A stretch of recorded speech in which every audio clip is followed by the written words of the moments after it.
A Revolução Francesa.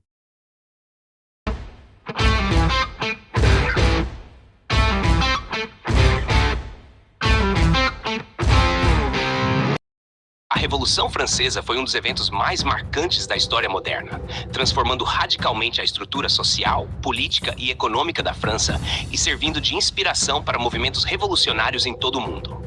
Ela começou em um contexto de crise financeira, ineficiência política, desigualdade social e influência de novas ideias iluministas. Contexto e causas. No final do século XVIII, a França enfrentava uma grave crise financeira devido a anos de guerras dispendiosas, como a Guerra dos Sete Anos e o apoio à Revolução Americana.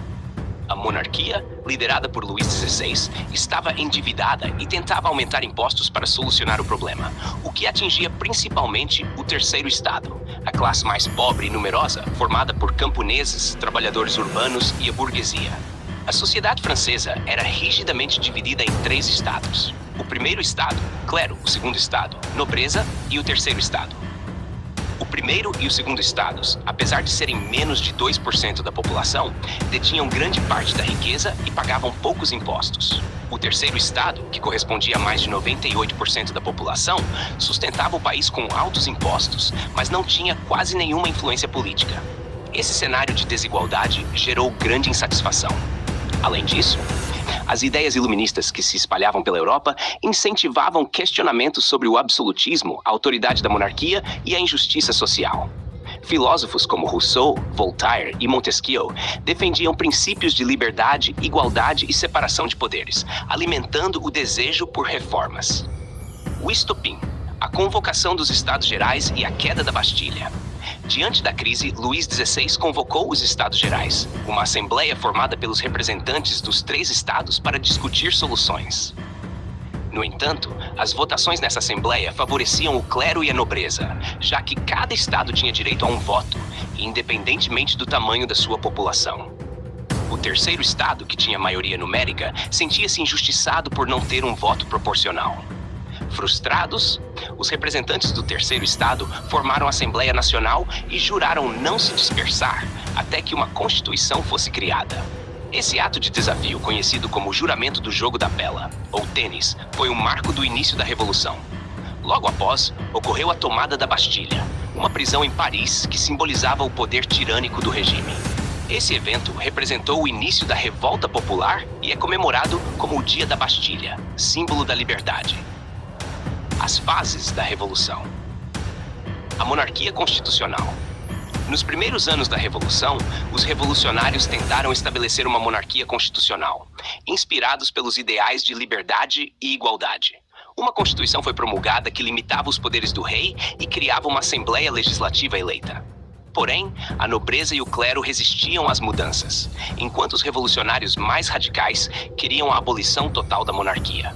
Internamente, a França enfrentava conflitos entre facções políticas, enquanto externamente, países como Áustria e Prússia declararam guerra à França revolucionária, temendo que os ideais revolucionários se espalhassem por seus próprios territórios. A República e o terror. A monarquia foi abolida e a República Francesa foi proclamada. Luís XVI foi julgado e guilhotinado. Nesse período, a Revolução entrou em uma fase de radicalização, conhecida como o Reinado do Terror. Liderada pelos Jacobinos, um grupo político radical sob a liderança de Maximilien Robespierre. O Comitê de Salvação Pública, liderado por Robespierre, assumiu o controle do governo e instaurou medidas extremas para eliminar os inimigos da Revolução. Milhares de pessoas, tanto nobres quanto revolucionários moderados, foram executadas na guilhotina. Essa fase violenta gerou instabilidade e medo, mas também consolidou algumas conquistas da Revolução, como a abolição da escravidão nas colônias francesas e a adoção de políticas voltadas para a igualdade social. O Diretório. Após a queda de Robespierre, a Revolução entrou em uma nova fase, menos violenta, mas marcada por instabilidade política e econômica. O Diretório, formado por 5 membros, governou a França durante um período de crises internas, guerras externas e um governo ineficiente, o que preparou o terreno para a ascensão de Napoleão Bonaparte. Consequências da Revolução Francesa. A Revolução Francesa teve um impacto profundo na França e no mundo. Ela aboliu a monarquia absolutista, estabeleceu a república e disseminou os ideais de liberdade, igualdade e fraternidade. O feudalismo foi eliminado e a nobreza perdeu seus privilégios. Surgiu a noção de cidadania e a ideia de que o governo deveria representar o povo. Além disso, a Revolução influenciou movimentos revolucionários em toda a Europa e nas Américas. Seus ideais de liberdade e igualdade inspiraram lutas por independência, direitos civis e reformas sociais em diversos países. A França passou a ser vista como um símbolo de modernidade e mudança social, ainda que o processo tenha sido violento e instável. Por fim, a Revolução preparou o terreno para o surgimento de Napoleão Bonaparte, que assumiu o poder com o golpe do 18 de Brumário, pondo fim ao Diretório e iniciando o período napoleônico.